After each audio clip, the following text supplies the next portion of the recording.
This is VSiN, the sports betting network.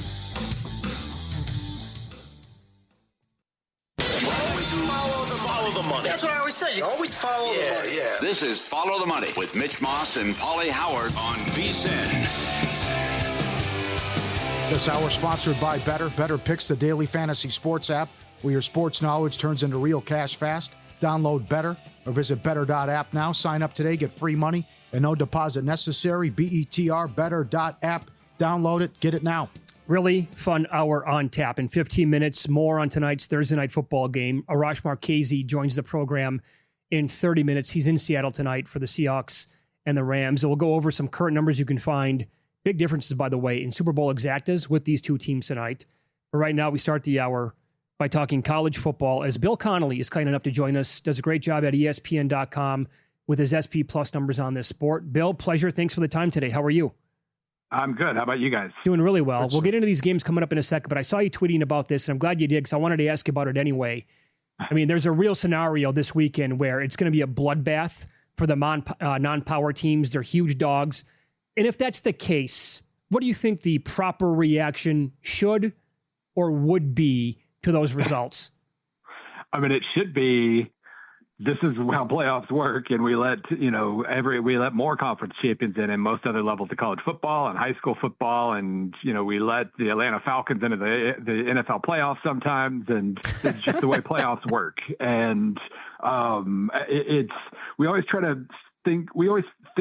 seem to think we can perfect the top level of college football and eliminate all blowouts and blah, blah, blah. But the first round of last year's playoff had no G5 teams in it, had 4 blowouts. It's just, This is how it works. And access was kind of the whole point, or one of the points of expanding in the first place. So yeah, getting rid of the access, there's also a real chance that JMU plays really well and plays a good game and proves their spot. I'm hoping, just for the narrative's sake, that that's the direction we go, but obviously a blowout's on the table too. No, you're spot on. It happens in a lot of sports. And may I remind you, it's happened before with teams like Notre Dame, Clemson, and Alabama when we only had 4 teams. And oh, by the way, Bill, if you really want, nobody loves March Madness more than me, but if you want to compare it to college basketball, go back and look at the history of the Final Four when it's really good teams over like the last 25 years. You're talking about blowouts happen more than anything else.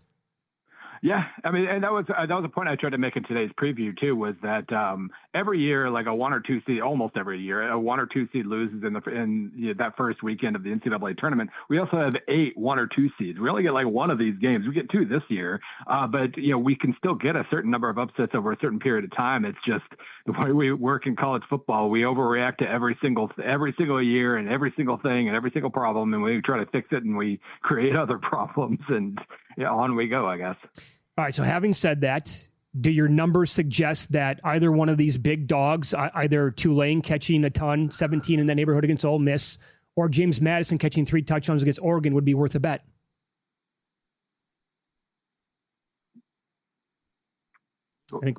Oh, there we go. I'm here. Okay. Sorry. Which underdog is in better shape? Is that what we're talking about? Yeah, I was asking if you have an opinion or your numbers suggest that either big dog would be worth a bet this weekend. Yeah, I mean, I think Tulane is absolutely going to play better. I feel pretty comfortable about them in the 14 to 17 neighborhood, depending on where you find that number. They could not have been played Ole Miss at a worse time earlier this year when Retzlaff didn't know his receivers yet. Trinidad Chambliss is brand new. I feel pretty good about that. I think JMU has the higher variance, though, and sometimes variance is what you're looking for. Like, they could absolutely get drubbed, but also all the things that mid-majors do when they pull upsets in games like this, win 3rd and 4th downs, win the red zone, those are JMU strengths. If they don't get absolutely pushed around on that first drive, like where it just looks like the physical mismatch is too much, then that's I'm going to start feeling pretty confident about JMU in that situation. Very good. Good points. I'm blown away by the difference in the changes that they've made to Miami defensively and what the new DC has done. Yeah. Do you expect this to be a coming out party as the country becomes very familiar with Malachi Toney? Yeah. I think the Miami defense really is, and we all know about Ruben Bain. Mesidor has talked about quite a bit. The defensive front was really, really strong against Notre Dame, kind of made the difference there. The secondary, though, was such a disaster last year, and it's so strong now. And that really, I think, could make the difference in a game like this. Marcel Reed is just such an I was talking about variance. He is the high variance quarterback. He's going to look brilliant one quarter. He's going to look terrible one quarter, and then the other two are going to decide the game. But it feels like Miami can force some mistakes here. It's just that you can probably do that with Carson Beck too. Yes, that's true. Yeah. What do you think the following game would look like for either one of those teams? The Miami Texas A&M winner taking on Ohio State. Well, both of them have the athleticism to compete in that game. I do worry, though, like Ohio State's defense is just nearly perfect. Fernando Mendoza engineered 13 points, and we gave him the Heisman. He immediately became an overwhelming Heisman favorite because they scored 13 points. And so it feels like, I am very curious about A&M. A&M's the more interesting team to me in that regard because they can really, really rush the passer. And I do think that's the one area of concern I have with Ohio State right now. Watching Julian Sayin against Indiana, he's so programmed to throw the ball away at the first sign of trouble and not take any chances and play it safe. He might have to make a play in one of these games, and A&M's pass rush could make that really difficult. Your article is incredible on the previews, and it's front page ESPN.com. When you click on the college football home, you have some great points and lines in your Oklahoma-Alabama preview. on Oklahoma, it's not a good offense. It's a timely one, 95th in yards per play. And you asked the question, can they score without help? Which like a blown coverage or a turnover. I don't think they can, but that's well put and a good question. Yeah, and I mean that it really is on the timely part. Yeah, they stink basically across the entire field, but then they're great in the red zone. It's been their saving grace in a lot of cases, other than defensive touchdowns and setting them up for easy points and whatnot. They're top for like 15 or 16, I think, in red zone touchdown rate. So when they get a scoring chance, they get 7 points. That is kind of just a strange thing. I'm not used to offenses being great here and terrible over here and so on, but it's going to be just about impossible for them to drive 75 yards repeatedly. Mm-hmm. But they haven't had to do that in a lot of these big games because they're either breaking one big pass play or their defense is returning or setting them up in really nice position or just scoring itself. So that is the one thing you can say for Oklahoma is they know themselves really well. Alabama has no idea what it can do well right now offensively, and that's its own problem. Yep. Well, what do you think of this now? Of course, pretty much the entire time until yesterday, Alabama was favored by 1.5. We have now seen that flip, and Oklahoma is 1 here at Circa, 1.5 at a bunch of books. Do you agree with that? Well, that certainly lines up with SP Plus. I know that. SP Plus has been leaning. They're extremely even, so OU gets the home field advantage, and whatever it was, OU by about 4 or 3, something like that. That is. I think I support that. It really Alabama has not looked like a playoff team since October. Maybe this becomes like the college basketball thing where the team that is told it didn't belong ends up playing really well or whatever, and maybe they find themselves again. But based solely on what we've seen since OU Alabama, Alabama hasn't really shown much, especially offensively. Your SP Plus numbers right now, what are they telling you about the pecking order in terms of best chances to win the national championship? Still leans Ohio State. Obviously, that gap closed a little bit after the Big Ten championship, but certainly Indiana being on the side of Texas Tech, that's big. The big thing with SP Plus is it loves Texas Tech, and every single time Texas Tech's ratings rises, it still ends up outperforming the projection by 2 touchdowns, like every single game on cue. So the fact that Indiana would have to play either Tech or Oregon in the semifinals, I think makes Ohio State a better pick. Yeah, I will tell you this. Here at VSiN, our playoff betting guide that we put out, 5 different people out of a bunch, like 10 people picked Georgia, 5 were on Ohio State, 5 were on Oregon to win the national title. That number surprised me because I think Texas Tech would beat Oregon, or I would like them. Let's say it's a pick 'em in that matchup. I think I would lean towards the Red Raiders. How about you? Their defense is incredible this year, and it's so funny to talk about Texas Tech this way, but they're another team I was talking about with Ohio State and pass rushes and whatnot. If A&M doesn't have the best pass rush in the country, Tech does. It's just a dynamite defense. And their offense is really, I struggle. Like, it's not incredibly trustworthy. They get the big plays they need here and there. They struggled a ton in the red zone against BYU, both games. First one especially. So maybe you can talk yourself out of Tech because of that, but that defense is one of the best units in this playoff. And again, they keep rising in SP Plus, and they keep dramatically overachieving against those projections. Yep. The first time Ole Miss and Georgia played, it was awesome. Georgia could not stop them. for the first 3 quarters, thereabouts, 5 drives. It was all Ole Miss touchdowns, right? If they play again, and I mean, again, the Rebels here are big favorites in that game against Tulane, so we think they're going to. How do you see that rematch going? I think just looking at late form, I mean, number one, Ole Miss proved a lot by, with all the rumors swirling and everything, they just kept their heads down and played well down the stretch, and that's great. Really feels like Georgia's defense has clicked, though. Maybe that had a lot to do with Alabama and the SEC championship game, but it sure feels like basically starting in the fourth quarter against Ole Miss, come to think of it, from that point forward, they've been really, really strong defensively. So it's going to be a lot harder for Ole Miss to hit 35. They better hold Georgia into the 20s at least if they want to have a chance. Yeah, you're not kidding. Mm-hmm. So of the first 4 games that we have starting tomorrow night, then 3 on Saturday, your SP plus numbers suggest which team would be the best bet?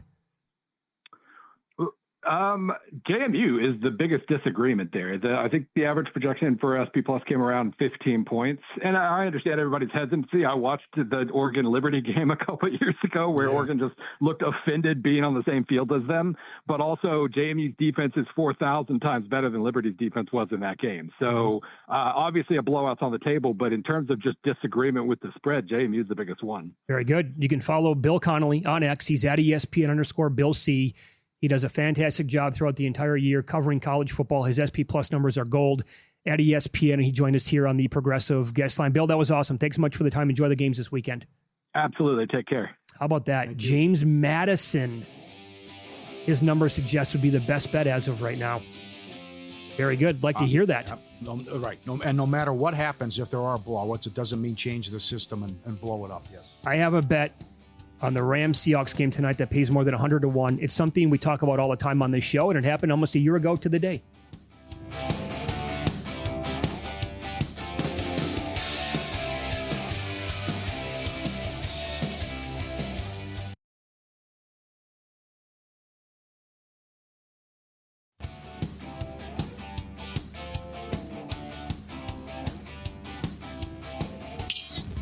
This is Follow the Money on VSiN.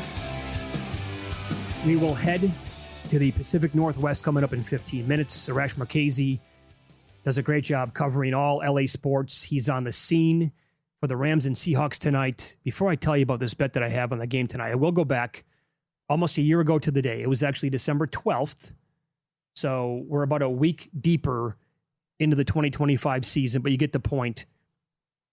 It was the Rams playing at the 49ers on a Thursday night. Mm-hmm. I remember the game.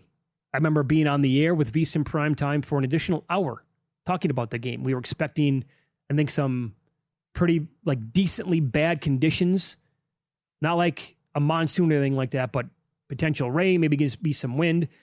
And let me remind you that 1 week before, actually 4 days before this game was played, the Rams defeated the Bills in the highest scoring game of the entire year, 44-42.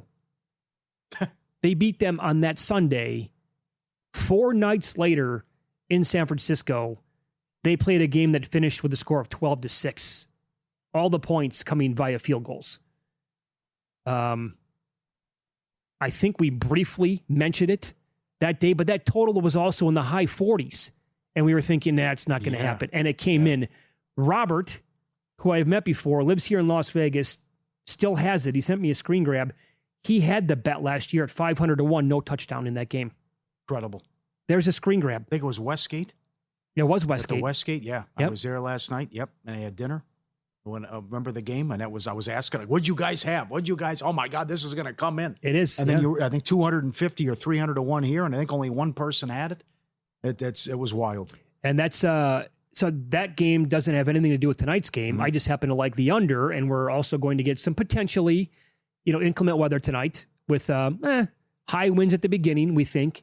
And it's probably going to die down a little bit, but what if it doesn't? That's what you would need, raining sideways and then gusts up to 45 miles an hour. It'd be fantastic. Please and thank you with that. Yeah. Now, It's not the same number, but you said Caesars is offering 150. Yes. I saw this last night and I was comparing over. I never saw the one at Caesars, but I grabbed 138 to 1. No touchdown in the game tonight. That's that circa. Westgate had 75. Other books had below 100 or at 100. So 138 to 1 was the best number that I could find last night. I'm kind of hoping, again, that we just get nothing to happen tonight, and the winds take over. And Yeah. by the way, the first time they played, it was Stafford had 130 yards passing. And we had it was low scoring, and it was a defensive-minded game. And special teams or the kickers or kickers could decide this. And who's been better than Myers going back? He's only missed 2 kicks the whole year and was 6 for 6 last week in the win. One of the misses was the first meeting, which was a bomb from 61, just short. And then the miss at Pittsburgh, which hard to kick at that field. But, what's the distance of how long you're going to try these two if you got 45-mile-per-hour winds as well? So it'll be fascinating to see how this plays out. And you got a gunslinger going at it. And fascinating that the MVP is not, I wouldn't start him in fantasy in the semis. And we know what Darnold's done against good teams in the pass rush and what happened the first meeting and the 4 interceptions. And again, they take it away, but they are number 2 in turnovers this year. Only Minnesota has more turnovers, and that is the biggest bet by customers so far. The most bet prop is Darnold to throw a pick, $1.20, $1.40 in that range tonight. Yep. He's got to be clean. He's got to be, but that's also a testament to Seattle, though, that he had 4 picks. One of them set up the Rams first and goal, and they were still in position to win that game. No doubt. I asked for this earlier, and thank you to everybody who responded on X at VSiN Live, at Mitch Moss Radio, at Pauly Howard. Bet 365 is the book that is offering. You can stagger this. They offer like any number that you want, from a half a touchdown all the way up to like 4.5, 5.5 in the first half, how many touchdowns we're going to have. So you can bet 0 there. The number is plus 850. No touchdowns first half. Oh, good. Okay. Is that a big enough number? No. No, I don't think so either. No. I was hoping for a little bit higher than that. And then I think it was DraftKings and Caesars too, but people answered our question yesterday. You can bet like goal in the first minute or 2 minutes of a hockey game. That's right. They have that up as well. Yep. But this is, like Chart said, you have the 2 best wide receivers going at it. You get plus money on 5 yards and even have a catch each quarter. How about 10, 20 yards each quarter? 10 yards pays juicy, 12-1, right? Mm-hmm. And then where do the targets go and who eats for the Rams now that Adams is out? And the guru making the case for Parkinson, I'm with him. He's up to 39.5.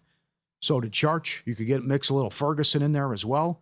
But, I mean, all he throws with these 3 tight end sets, he throws to Puka and Adams, and that's it as far as the wide receivers. So I don't know about the Atwell angle. I'm definitely there with the Parkinson, but we could see some bombs come in anytime touchdown. Okay. Let's flip it for 1 second, though, and say that maybe my bet at 138-1, it has a chance. Like, there's nothing happen in late third quarter. Let's say the Seahawks win a low-scoring game. Stafford doesn't do much at all. Okay. What does that do to the MVP number? It shouldn't do anything. But they've seen the markets have gone crazy based on these games and all the awards. I don't get it. But if the guy has a bad game against a top 5 defense in bad conditions without his number 1 or the second biggest weapon, how do you downgrade him? Well, let me give you this. Because we got an email on this from Sean in Philadelphia. Uh-huh. Now, he listens to a podcast there locally. He's been doing it for years. One of the hosts who covers the team is for Sports Illustrated. He has a vote on NFL awards. On Tuesday's podcast, he said that he would vote, as of right now, for Josh Allen to win the MVP. So if this is a low-scoring game tonight, Seahawks win, and Josh Allen goes scorched earth as a 10-point favorite against a trending in the wrong direction Browns defense, where does that number for Josh Allen go this week? Yeah, I don't think it. Well, there's one AP voter telling you right now, by the way, today, he's going to vote for Josh Allen, which is like, oh my God, man, give me a break. Stafford's going to close strong, though. They play Atlanta, and then they play Arizona again at home. He's going to go off. Also, does May even play Week 18? No, May has nothing to do with it at this point. I think it's going to come down. And by the way, we said Sal Palantonio on the show yesterday. Josh Allen's the best player in the league. I think his numbers are. I thought the Jordan Love thing was ridiculous. I think this is ridiculous, too. He is a phenomenal player, but he had some horrible performances in the losses. What if the Bills somehow win that division? He just puts up unbelievable numbers every single week. Are the Rams the 1 seed? I'll say no. Seahawks win the game tonight. Low-scoring game. Yeah, then it gets interesting. I tried to... Because it's still not over. Even if Seattle wins, they have a lot of work to do. They go to Carolina and they go to San Francisco. The Rams get what appears to be 2 layups with Atlanta and Arizona after this. Yeah. Now, here's another question for the audience as well. You never know. Some books will maybe let you get a little bit crazy. Mm-hmm. Does any book out there allow you to parlay the MVP winner along with odds to win a conference? Because I would be interested in Josh Allen to win the MVP parlayed into the Bills winning the AFC. And I ask that because before the season starts, a lot of books now offer who's going to win the MVP and the Super Bowl. And you can bet the same the quarterback on the team that's going to win the Super Bowl. And we know somebody who has Stafford to win the MVP and the Rams to win the Super Bowl at like 500 to 1. Yeah. So if they update that, I want to know what Josh Allen would be MVP. They probably won't offer AFC, but it would probably be like Allen MVP and Bills Super Bowl. I would be intrigued by something like that. Well, you think it'd be a bigger number, too, because they're going to have to do it on the road and win 3 road games. Because New England, I think, minus 250 is a great bet to win the division. They get Miami and the Jets after the Baltimore game. And come on. Ewers at home, Miami in the elements, and they'll run wild against the Jets the previous week. Yeah, that's why it's not the be-all, end-all, but the Ravens game coming up on Sunday night is quite large for New England here. All right. Ask and you shall receive. Ryan Kramer. Let's have it, baby. What are you going with tonight? Sam Darnold, first touchdown, 70 to 1. Wow. Charbonnet, 10 to 1. Rams defense, 45 to 1. And Corum, 12 to 1. First touchdown bets tonight. What do you make of it? I like the 2 running backs. Why not Rams defense? As Charch said an hour ago, they owned Darnold last year, 9 sacks, and the first game they played, they had 4 INTs. I just think they've been drilling it in his head all week, and he knows about it. You don't think he's heard about that all week? That he knows how bad he played. And, they might own him. I got to get a better look. I got to see pregame and when we talk to Arash coming up with the weather report and what it's going to be like, because he could also fumble too. The Monday night game against Houston. How bad was that? He's in his own end zone. And he fumbles and tries to switch hands and coughs it up. Darnold does not have a touchdown rushing this year. Yeah. He had 1 last year against Tennessee on the road, November 17th. I still like your angle. Williams' first Rams touchdown, 3 to 1. Sure. I don't mind the Corum either because he's been so good. Think you know sports get paid for it with Better Picks, daily fantasy app that turns your sports knowledge into real cash. Just download Better. Pick more or less on your favorite player stats. If your pick hits, you win. New users get free money just for signing up and no deposit required. When you do deposit, you get a 50% match up to $200. Go to better.app or download Better today. Promo code VISA. We will go to Seattle next. Arash Markazi covers the Rams. We'll get his thoughts and a weather update.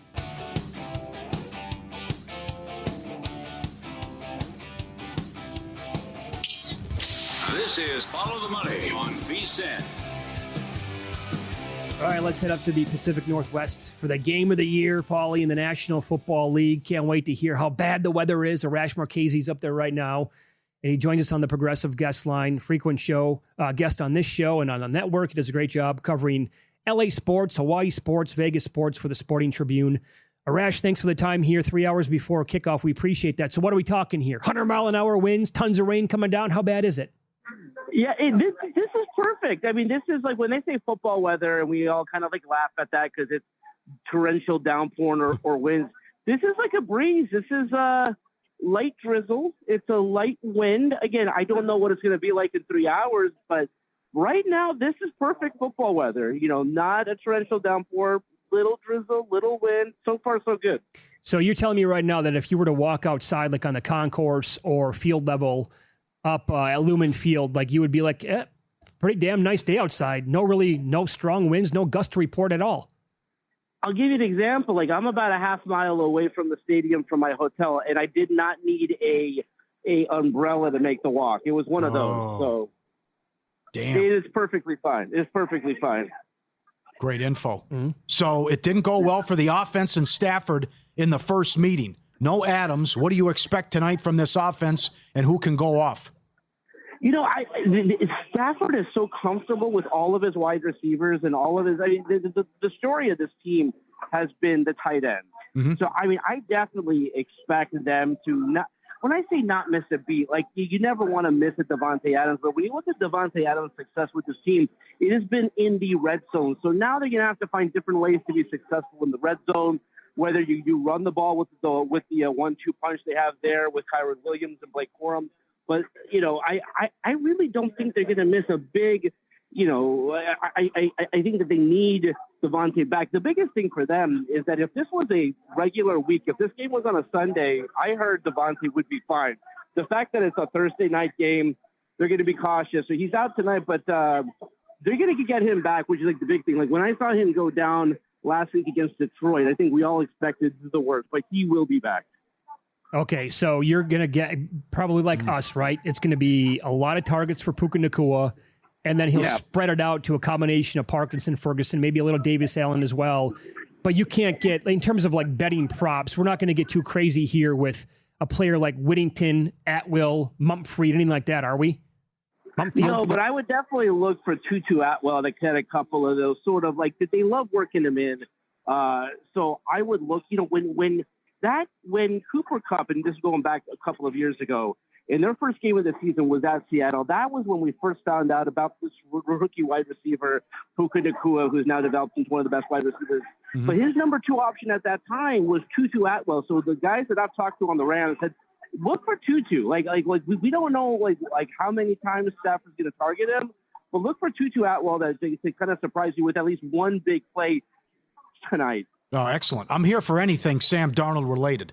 He could go for 270 and 3 scores or turn it over 4 times.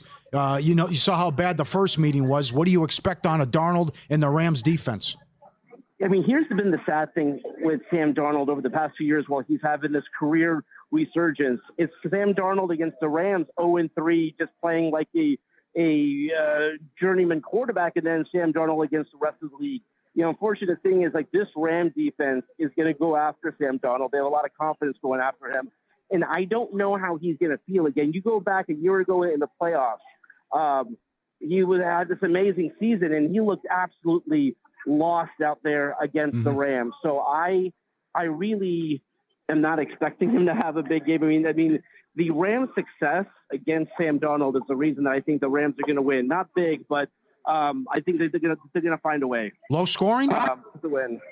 I do think it's a low scoring game. Okay. And by the way, go ahead. Sorry. Okay. What you said earlier, Atwell is 2-1 to have 25 yards receiving in this game. You're the perfect guy to ask. And I remember when they won the Super Bowl, it was all 49er fans in the NFC title game. What's that going to look like if the Rams are the 1 seed? So the biggest thing for the Rams as the 1 seed is that they don't have to leave the state of California, right? Like if they find a way to win the 1 seed, they get past to the wild card round. They're in the division round, and then they would have the conference championship game, and then the Super Bowl is at Santa Clara. So, and again, it's the elements. You go back to a year ago. I felt the Rams were the best team a year ago. They were the only team that gave Philadelphia any trouble. And then at the half, that game flipped. At the half, when it started to come down snowing and whatever, the Rams couldn't be themselves. If they only have to win 2 games at SoFi to get to the Super Bowl, I think the Rams find a way to do it. So this is why tonight's game is so big for them. That if they win tonight, guys, look at their schedule. They close out the season against the Falcons and against the Cardinals. Those are 2 wins. Like the Rams could probably play most of their reserves and win those games. So that's why tonight is so huge. Let's follow the money here on VSiN, the Sports Betting Network. Arash Markazi is our guest. He's up in Seattle tonight. Says the weather, not bad right now. Seahawks and the Rams, and he's with the Sporting Tribune. How do you think the backfield split is going to work tonight with Blake Corum, who's coming on like gangbusters, and also Kyron Williams? They have combined for 8 rushing touchdowns in the last 3 weeks. Yeah, I mean, the amazing thing is they really love playing together and playing off each other. Like you would have normally thought, again, Kyron is very competitive. He signed a big contract in the offseason. But they really like Blake Corum in that goal line position and also to kind of like play off of Kyron. So, and again, you have the best play caller in the league, knowing sort of like when to use these guys. So like I would definitely look for Blake Corum to break off a couple of big runs, but they really like kind of Blake at the goal line here, kind of finding out, and so again, with Devontae out, so Sean McVay likes two things as a play caller, either the Devontae Adams pass, or he likes to run the ball. And Blake Corum's the guy that he's had a lot of confidence in. Part of the reason is that Blake Corum takes care of the ball. As great as Kyron Williams has been over the past couple of years, as much confidence as they have in him, he fumbles the ball in big spots. And so, that is the reason that Blake has gotten the opportunities that he has this season. You mentioned the Philly game in the playoffs. How about the Philly game in the regular season when they blew that game and the special teams issues? With thicker kicker coming in now, is this special teams good enough to win the Super Bowl? That was the biggest thing, and I didn't expect the Rams to do anything knee-jerk following the Philadelphia game with the two block kicks. But you go to that San Francisco game, and not a lot of people talk about this, but, the missed PAT, like a missed field goal, I think, in that game. Prior to that loss against Carolina, you could say the Rams were having a good kicker away from not losing a game all year. So, I mean, fixing the kicking situation, getting Ficker, the kicker, on board, there's no holes with this team. Again, like when you go back to that Philadelphia game, you go back to that San Francisco game, they fixed that. The Carolina game just happened, it wasn't like they played poorly, but it wasn't like certainly the best game of the season. So, I mean, this team is really good, guys, just from not only offensively, which we know, but defensively extremely solid, and special teams. Now, I think they got that shored up. That was the one weakness of this team, and I think they shored that one up as well. Yeah, no, I think they're the best team in the NFL. And the crazy thing is, with a loss tonight, they probably won't be the 1 seed. You can follow him on X. He is at Arash Markazi. He does a great job covering all LA sports, Hawaii sports, Las Vegas sports as well for the Sporting Tribune. Arash, enjoy the game tonight. Thanks so much for the time. You guys are the best. Thanks so much. I'll talk to you soon. All right. Great job. There you go. Oh, that is disappointing. Could pick up, though. I mean, we still got 3 hours. I hope so. I want rain and wind. Come on, baby. That's what I'm kind of hoping. Maybe, the football gods here are going to save it. And they're like, let's not blow it all here in the afternoon. Let's really give the fans what they want tonight by giving them the 40, 50 mile an hour winds and heavy rain coming up in about 2.5 hours. It'd be much better than wasting it right now. Right? Excellent point about they wouldn't have to leave the state. Yeah. But also we remember 49er Nation taking over that stadium in an NFC title game. It was crazy. I wonder if the Rams now have enough equity with this stadium and that Super Bowl championship now to where that might not be a problem again. It won't be 60-40 or 7. Yeah, where an opposing playoff game. Right. Chargers do, though. No that doesn't apply for the Chargers. Yeah. No equity. No, 0. Yeah. Negative. Mm-hmm. If they could possibly have it, it would be negative. All right. Does that get you off any unders here in the game? Not me. Yeah, you're right. It could pick up. I like the under in the game anyway. Yeah. Yeah. Oh, yeah, especially after what happened the first meeting. No doubt. I mean, the whole Stafford, like 130 yards. Come on. I know. By the way, in that game, as a reminder, Williams, and there's been like a heavy-duty split here last 3 weeks, like I said, but Williams had 12 for 91 and a touchdown. He was great. Corum had 8 carries, 10 yards. And Seattle's rush defense is phenomenal. Yeah. Yep. They did a better job last week. I got to see. They got to get Shaheed involved. Have to help take the pressure off JSN. Kupp's an old man. I mean, you got it. That was a great trade. They got to take shots, and they got to get Shaheed open. Who else is it going to be on their side tonight? Talking about this with no Devontae. He was good last week. I think little Shaheed. Okay. And a little bit of Barner, too. All right, I'm going to throw some Super Bowl exactas at you involving both these teams tonight. You're going to hear some major differences, especially if Seattle wins this game.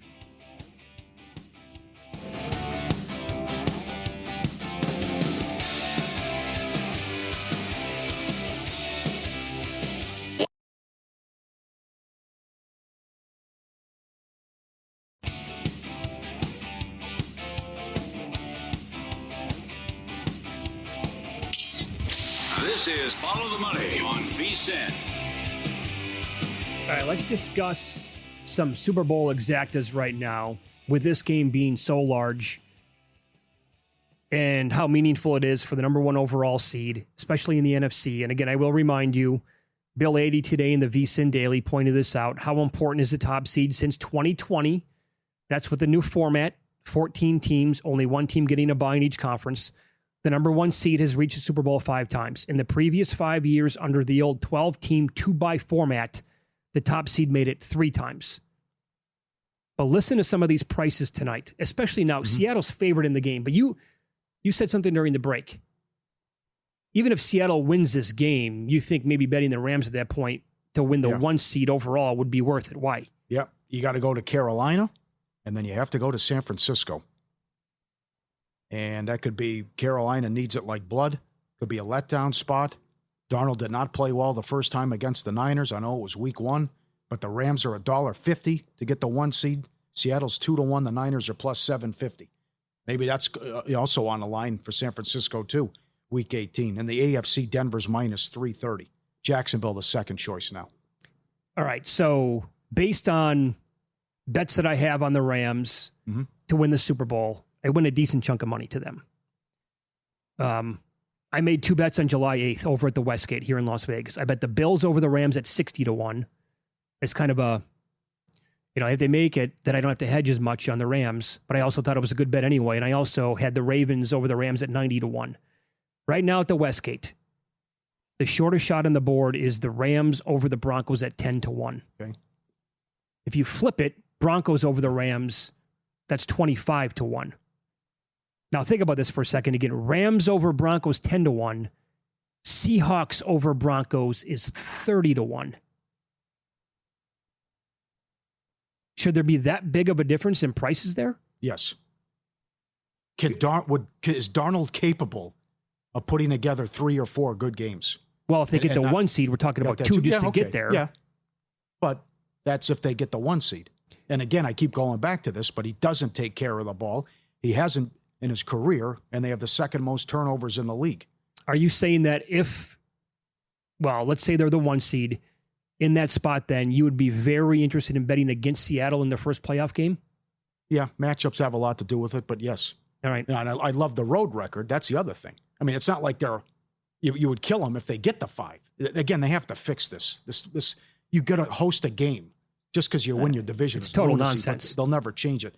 But in any event, they've been so good on the road under McDonald. And I do think, though, the AFC is completely wide open, absolutely wide open. Yeah, so do I. Even though Denver's on the long winning streak, we've seen how bad Knicks has played and how they play down to the level of competition.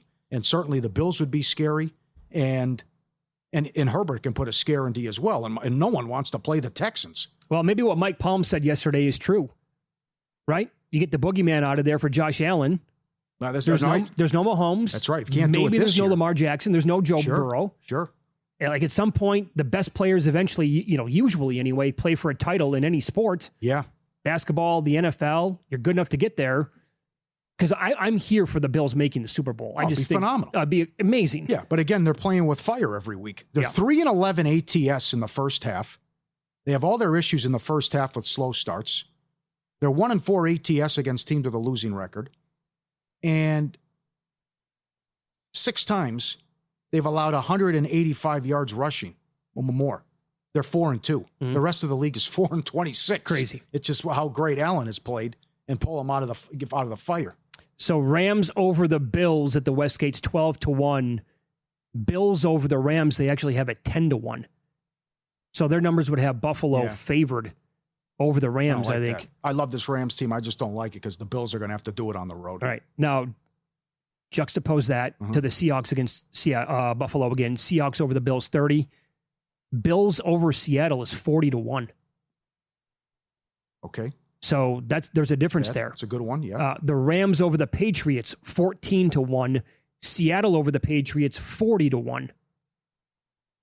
New England is going to have to put together 3 games good enough to come out of the AFC? They could do that, yeah.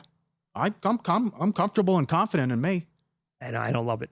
No? No. Well, you mentioned the boogeyman, and Bills fans are going to be freaking out. Like, if they can't do it this year. Right. The same thing is true for Lamar Jackson. And, I mean, it's also right there for him. Now, I think he's never lost weeks 15 through 18. Yep. But if you can't even make the playoffs without Mahomes and Burrow and all their issues that he's had and the turnovers, like you can't even get in. Yeah, no I kidding. still think they'd be dangerous if they can win that division. But I don't know if they're going to make it now. So tell me when I should draw a line and just stop with the AFC teams. The Rams over the Texans or Jacksonville, 25-1. The Seahawks over the Texans or Jacksonville is 50-1. I'm with you. I think the Texans can absolutely come out of the AFC. I think the Texans are better than Jacksonville. So do I. And I just think that Jacksonville, they're playing well. Quarterback play's been good, but the schedule's been easy. And I know that they're on a hot run, but again, go back to the Raider game, go back to some of these other games that were tight, and they couldn't get stops defensively or needed a turnover. Yeah. Look at the Arizona game. They got outplayed in that one. I'm going to say the same exact thing about this game on the schedule for this weekend that I did this past weekend for Jordan Love. Looked great the previous two games against Seattle's defense and the Bears. And I said, probably won't look the same against Denver. Well, it's been coming up pretty rosy here for Lawrence here last couple of games. It was also against the Jets and some very weak competition. Now he gets Denver's defense. If he does it again, I mean, good for him. And I will have to start changing my opinion on that guy. Yeah. But I'm with you. I think the Texans are a better team than Jacksonville.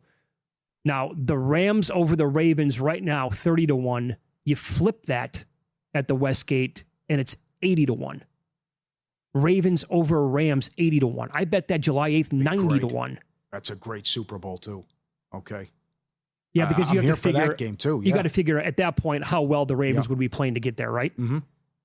So then the only two teams I have left, basically out of the AFC, would be Rams or Seahawks over the Chargers and the Steelers. Yeah. Love the coach, love the kicker, love the quarterback. Hate the O-line and the injuries. It's unfortunate what happened. They can't do it. Yep. They cannot protect them. So the defense has played well. He's got a lot of weapons, but a lot of people, he's a polarizing quarterback too. I love him, but he's just slightly over 500 in his career, and that horrible performance last year against Houston, all the interceptions and the pick six. A bad job by him. I will point this out again. This is the exact result. Some books may still offer just the matchup, but then also I would look at parlaying. Like if you love one of these matchups, for example, if you love Seattle against Buffalo, whatever it is, I think you can find multiple books outside the state of Nevada that will let you parlay conferences. So I would look at that before playing the exact and compare it side by side. Because if the exact matchup is like 40-1 on one of these, and if they allow you to parlay that to win the AFC and the NFC, you might get like 48-1 or 50-1. Mm-hmm. So definitely the fun numbers. Yeah, do a little homework on that. Right, and all those people who have those big tickets on the Texans as well that they were betting weeks ago when they were huge just to make the playoffs. Make the playoffs, win the division. I want to know what the biggest number on that team would have been to win the AFC. God, I had them 16-1 in the preseason last year. It didn't look good. I don't think San Francisco can do it because of the injuries. No, that's another team. I do have an update. Someone has gone on record. They are taking the Saints in Survivor. That's confirmed. Okay. So that's one Saints. Do we get two? So I believe you owe me a dozen cannolis? No, I said there'd be a Saints. Was that our lunch bet? I said there'd be a Saints. What was our lunch bet then? That was Herbert, 5 picks in the last 3 games. In the last 3 games? Yeah. I think I squeezed a bet out of with the Saints out of you as well yesterday. Connelly's coming. So excellent. Will there be 2 Saints? Would you feel more confident with the Saints at home against the Jets or using Philly on the road or San Francisco on the road? Oh, my God. That's what these people are up against. The Niners get Phillip Rivers. You confident? Yeah. You don't want Chuck against this awful Jets. Put it this way. I like all 3 of those options. Yeah? Okay. Well, Philly... But that sets it up where someone can scoop now. Yeah. One person on the Saints, you never know. I would be 18.7 million. Now, like if the Saints played the Jets and this was week 6 and it was the same exact scenario, they would have like 2,000 people on them. That's when you probably would not want to be on them. But also, would you want to be one of the final 10 when it's worth $18 million to have it on the Saints? By the way, rumor swirling, Aaron Glenn might get the axe at the end of the year. Get out of here. Saw that today. One and done? One and done. Oh, man. Certainly possible. Think sports get paid for it. Better Picks, daily fantasy app that turns your sports knowledge into real cash. Just download Better. Pick more or less on your favorite player stats. If your pick hits, you win. New users get free money just for signing up. No deposit required. And when you do deposit, you get a 50% match up to $200. Play everything they have. UFC, golf, WNBA, NBA, and more. Got the big fight this weekend. Go to better.app or download Better today. Promo code VSiN. Get your free money. Better.app. All right, good message here from Jeff Sherman over at the Westgate, chiming in some of those exactas reflective of liabilities or lack thereof. Bills over Rams, number one in tickets, number one in money wagered with the largest liability so far. Sure. There you go. Great knowledge, great info. Up next, best bets in soccer. Steve Wiss joins the program here on VSiN.